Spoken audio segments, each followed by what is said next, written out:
আসসালামু আলাইকুম, আশা করি আপনারা সবাই ভালো আছেন। বিপিএল এর আপডেট নিয়ে আমি আব্দুল আল মুহিত আপনাদের সবাইকে স্বাগতম।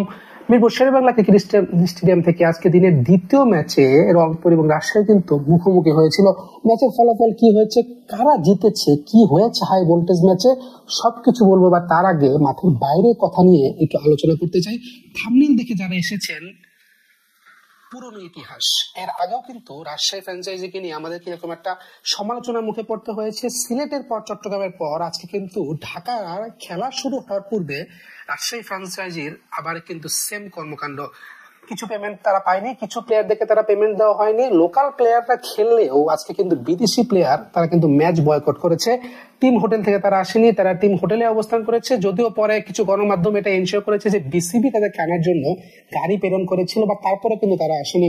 এর চেয়ে আরো লজ্জাজনক বিষয়, আন্তর্জাতিক মিডিয়া ইএসপিএন, ক্রিকইনফো বা ক্রিক বাসে কিন্তু আমরা এই খবরগুলো পেয়েছি।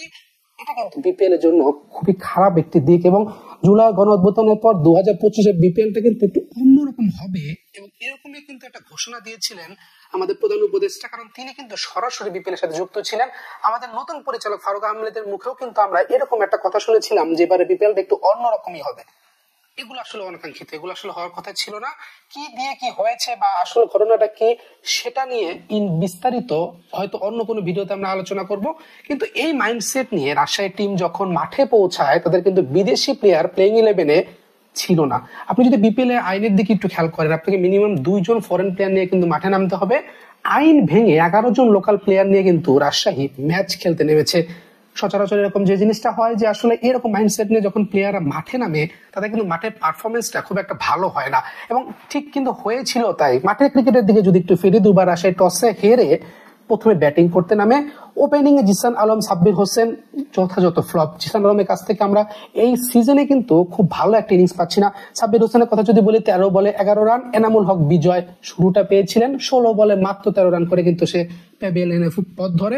মৃত্যুঞ্জয় চৌধুরীকে প্রমোট করে নাম্বার 4-এ খেলানো হয়েছিল, 10 বলে 10 রান শুরুটা পেয়েছিলেন, কিন্তু শটটাকে কিন্তু প্রপারলি এক্সিকিউট করতে পারেনি। ইয়াসির আলী চৌধুরী 4 বলে 3 run. Akbar Ali captain fantastic again 21 বলে 19 রান। Frustrating innings. আসলে তাদের কাছ থেকে, এরকম এক্সপিরিয়েন্স প্লেয়ারদের কাছ থেকে আপনি কিন্তু একটা সলিড ইনিংস আশা করবেন। এবং যখন খেলা হচ্ছে মিরপুর হোম অফ ক্রিকেটে, যেখানে আপনি সারা বছর ক্রিকেট খেলেন, সেখানে এরকম পারফরমেন্স আসলে করাটা সত্যি হতাশাজনক।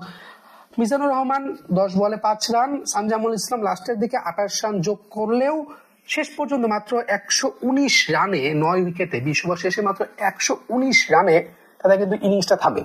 আপনি যদি প্রতিপক্ষের কথা বলেন, রংপুর রাইডার্স টেবিল টপার, যদিও গত ম্যাচে তারা কিন্তু এই দুর্বার রাজশাহীর এগেইনস্টেই সিলেট ইন্টারন্যাশনাল ক্রিকেট স্টেডিয়ামে ম্যাচটা কিন্তু হেরে গেছে। চট্টগ্রামের পর যখন ঢাকা ফেসে খেলা শুরু হলো, মাত্র 119 রান বোর্ডে আপনার রিকোয়ার্ড রেটটা কিন্তু মাত্র 6, 20 ওভারে 120 রান। রংপুরের জন্য খুব একটা ডিফিকাল্ট কিন্তু হওয়ার কথা ছিল না, কিন্তু নাটক তখনও বাকি আছে। দুর্বার রাজশাহী মাঠের বাইরে যে খেলাটা হয়েছে, তাদের সাথে যে আচরণটা করা হয়েছে, সবকিছুকে মাঠের বাইরে রেখে মাঠের পারফরমেন্সে আজকে দুরন্ত ছিল। আমি যদি ঈদের কথা বলি, আপনার রংপুর রাইডার্সের ব্যাটসম্যানদের কথা বলি, অ্যালেক্স হেলস ফেরত যাওয়ার পরে এই প্রথম আজকে কিন্তু সৌম্য সরকার, সে কিন্তু ওপেনিং এ নেমেছে। পারফরমেন্সটা খুব একটা ভালো হয়নি। চ্যাম্পিয়ন্স ট্রফির আগে সৌম্য সরকারকে আমরা ওপেনিং এ আরো ভালো কিছু আশা করেছিলাম। এরপর হয়তো 3-4টা ম্যাচ, তারপর আপনাকে চ্যাম্পিয়ন্স ট্রফির ওপেনিং করতে হবে। শুরুটা আসলে ভালো হয়নি। সৌম্য সরকার 13 বলে 8 রান। স্টিফেন টেইলর 4 বলে 2 রান। সাইফ হাসানের কথা বলি, 3 বলে 0 রান। ইফতেখার আহমেদ 20 বলে মাত্র 14 রান। সবকিছু মিলিয়ে যে দুরন্ত রংপুর রাইডার্স, যেভাবে তারা দৌড়ে পার হচ্ছিল, তারা কিন্তু আবার একটি হোঁচট খায়। এমন একটি পর্যায়ে যে তারা কিন্তু 60 রানের মধ্যে তাদের প্যাভিলিয়নে 6 জন ব্যাটসম্যান শ্বাস করে কিন্তু ফিরে যান। শুরুটার কথা যদি বলি, বোলিং এর কথা যদি বলি, যে বোলিংটা কিন্তু থ্রু আউট দ্য টুর্নামেন্ট দুবার রাজশাহীকে ভুগিয়েছে, সেই বোলিং এর কথা যদি আজকে আসি, তাসকিন আহমেদ শুরুটা দেয় এবং তারই ধারাবাহিকতায় Mrityunjoy Chowdhury leading from the front. হয়তো ক্যাপ্টেনের ভরসাটা তার উপর রাখতে পেরেছিলেন। 4 ওভারে 18 রান দিয়ে 4 উইকেট। ইকোনমিটাও কিন্তু দুর্দান্ত, 4.5।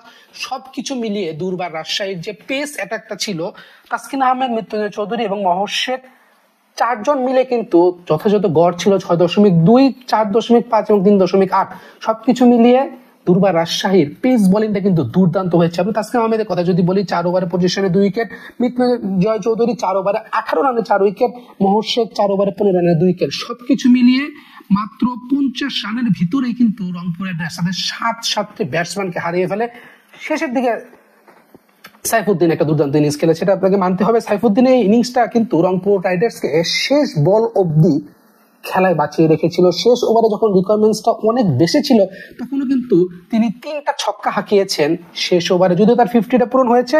সাইফুদ্দিনের কথা যদি বলি, 31 বলে 52 রান, স্ট্রাইক রেট 167.74, 6 মেরেছেন, 3টা 4 মেরেছেন 6টা, সবকিছু মিলিয়ে রংপুরকে কিন্তু 117 রানে থামতে হয়। ফলাফল রাজশাহী 2 রানে জয়ী। এই জয়ে রাজশাহী কিন্তু অলরেডি পয়েন্ট টেবিলে 4-এ উঠে এসেছে, তাদের পয়েন্টস কিন্তু 10 এবং প্লে অফে যাওয়ার একটা সুবর্ণ সুযোগ কিন্তু তাদের সামনে আছে। সামনে ম্যাচে খুলনা আছে, তার সাথে কিন্তু এখনো দৌড়ে ঢাকা ক্যাপিটালস টিকে আছে। আপনি রংপুর রাইডার্স এর কথা যদি বলেন, তারা অলরেডি কোয়ালিফাই করে গেছে। ফরচুন, বরিশাল পয়েন্ট টেবিলে 2-3 আছে, চট্টগ্রাম কিংস। এখন রাজশাহী এখান থেকে কি করবে এটা দেখার বিষয়। সবকিছু মিলিয়ে মাঠের বাইরে, ক্রিকেটটাকে মাঠের বাইরে রেখে নিজেদের মনোবল নিয়ে, নিজেদের কনফিডেন্স নিয়ে দুর্বার রাজশাহী মাঠে যে খেলাটা দেখিয়েছে, এটা কিন্তু আমাকে 2016 সালের রাজশাহী কিংস এর কথা মনে করিয়ে দেয়। 2016 সালের চ্যাম্পিয়ন রাজশাহী কিংস। দুর্বার রাজশাহী আজকে কিন্তু মাঠের ক্রিকেটটা দুর্দান্ত খেলেছে। দুর্বার রাজশাহী পারফরমেন্স কেমন লাগছে? এবং তাসকিনের কথা অবশ্যই বলতে হবে, the captain leading from the front. এই চেঞ্জেসটা হয়তো আর একটু আগে করা উচিত ছিল, যদিও এই চেঞ্জেস নিয়ে অনেক কন্ট্রোভার্সি আছে। এনামুল হক বিজয়কে কেন ক্যাপ্টেন্সি থেকে সরানো হলো, কেন তার জায়গায় তাসকিনকে in the middle of the tournament তাকে সাবস্টিটিউট করানো হয়েছে, সবকিছু মিলিয়ে একটা পজিটিভ ভাইব কিন্তু এখন দুর্বার রাজশাহী টিমে কাজ করছে। দুর্বার রাজশাহী মাঠের ক্রিকেটে দুর্দান্ত। প্লে অফে খেলবে কিনা এখনো নিশ্চয়তা নেই, বাট তাদের কাছ থেকে এরকম পারফরমেন্স, কাগজে কলমে সবচেয়ে দুর্বল প্রতিপক্ষের কাছ থেকে এমন একটা পারফরমেন্স আসলেই সারপ্রাইজিং। দুর্বার রাজশাহী পারফরমেন্স কেমন লাগছে অবশ্যই কিন্তু কমেন্ট বক্সে জানাবেন। ধন্যবাদ।